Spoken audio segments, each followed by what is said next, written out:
नमस्कार, आप देख रहे हैं मथुरा न्यूज 24 और मैं हूं आपके साथ आकांक्षा शर्मा। शहर में दुकानदारों से चौथ वसूली की घटनाएं लगातार बढ़ती जा रही हैं। दबंग दुकानदारों का उत्पीड़न खुलेआम कर रहे हैं। दुकानदारों द्वारा चौथ ना देने पर उन्हें गोली से उड़ाने की धमकी खुलेआम दी जाती है। सोशल मीडिया पर दबंग द्वारा दुकानदारों को दी गई गाली गलौज का वीडियो सोशल मीडिया पर जमकर वायरल हो रहा है। दरअसल थाना शहर कोतवाली क्षेत्र के अंतर्गत चौकी कृष्णानगर इलाके में दुकानदारों से चौथ वसूली और गाली गलौज करने का मामला प्रकाश में आया। दुकानदारों ने इस दबंग के भय से अपनी दुकान बंद कर पुलिस से न्याय की गुहार लगाई। दुकानदारों का आरोप है कि भूतेश्वर तिराई पर बदमाश किस्म का राजू चौधरी नाम का व्यक्ति भूतेश्वर तिराई पर बैठकर दुकानदारों से चौथ वसूली करता है। कभी 100 तो कभी 50 रुपए मांगता है और ना देने पर भूतेश्वर अखाड़े के लोगों को साथ लेकर आता है और सभी दुकानदारों के साथ अभद्रता करता है। ललित और गिरधारी नाम के दुकानदार ने बताया कि ये राजू चौधरी नाम का व्यक्ति नौजील क्षेत्र का रहने वाला है और यहाँ आकर पहलवानों के दम पर सभी से चौथ देने की मांग करता है। दुकान में से सामान उठा ले जाता है और उसके पैसे भी नहीं देता। भूतेश्वर तिराई के सभी दुकानदारों ने दबंग के डर से अपनी दुकानें बंद कर दी। आपका कहाँ के रहने वाले हैं? गिरधारी नाम है मेरा, भूतेश्वर का रहने वाला हूँ। क्या समस्या है? इतनी संख्या में लोग एकत्रित हुए हैं। समस्या ये है कि साहब राजू चौधरी नाम का एक व्यक्ति है जो चौराहे पे, उसका ना घर है ना मकान है ना दुकान है, यहाँ बैठा रहता है पता नहीं क्यों। और यहाँ पे चौथ उगाई जैसी उसने स्थिति उत्पन्न कर रखी है।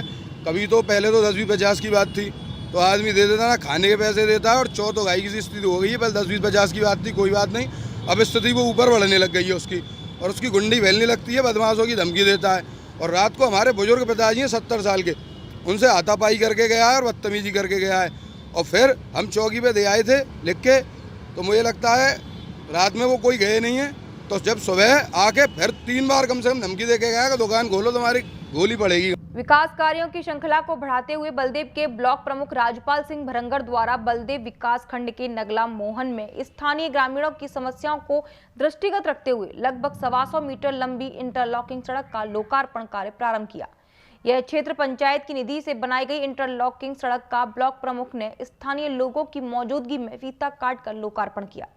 इस दौरान उनके साथ राष्ट्रीय लोकदल के प्रदेश महासचिव राजेंद्र सिंह, युवा राष्ट्रीय लोकदल नेता रोहित प्रताप सहित सभी ग्रामीण जन मौजूद रहे। इस दौरान उनके द्वारा बताया गया कि ग्रामीणों ने जो समस्याएं उनको बताई थी उनका निराकरण करा दिया गया है। ऐसा है, ये हमारे ब्लॉक के बलदेव ब्लॉक के जो है पटलोनी का मजरा है नगला मोहन। मैं समझता हूँ इस गांव में काफ़ी दिन से बहुत बड़ी ये समस्या थी। आपको पीछे दिखाई दे रहा होगा, ये तालाब था और पूरा रास्ता कट के जो है बिल्कुल रास्ता अवरुद्ध हो जाता था। तो यहाँ से आने जाने के लिए कोई रास्ता नहीं था। पीछे हमारे मंदिर है, मंदिर पर आने जाने के लिए गांव का रास्ता बिल्कुल ब्लॉक हो जाता था। तो गांव के बहुत लोग जो है मेरे पास गए और उन्होंने ये समस्या रखी। तो ये हमने करीब 115 मीटर इंटरलॉकिंग कार्य कराया है, जिसकी लागत समथिंग जो है 4.5 लाख के करीब है। उत्तराखंड के चमोली में आई आपदा में सहारनपुर निवासी 3 युवक लापता हैं। वहीं अब लापता युवकों की संख्या बढ़ती दिखाई दे रही है। मिली जानकारी के अनुसार अब आपदा में लापता युवकों की संख्या 3 से बढ़कर 8 से 10 हो गई है।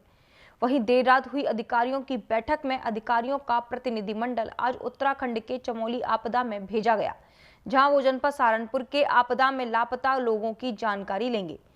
परिजनों ने सहारनपुर के जिलाधिकारी के माध्यम से उत्तराखंड सरकार से अपने लापता हुए परिवार के सदस्यों की जानकारी के लिए गुहार लगाई है। वहीं जिलाधिकारी अखिलेश सिंह का कहना है कि जी, मेरा नाम जाहिद है। जाहिद जी, माजिद जो है जो लापता है चमोली में, वो क्या लगता है आपके? वो हमारे भाई हैं छोटे। क्या कुछ संपर्क हो गया उनसे? ना जी, कोई संपर्क नहीं हो पा रहा। कितने समय से गए हुए थे वहाँ पे? वो यहाँ से 11 तारीख से गए हुए हैं जी काम पे, पेंट का काम करते थे जी वो।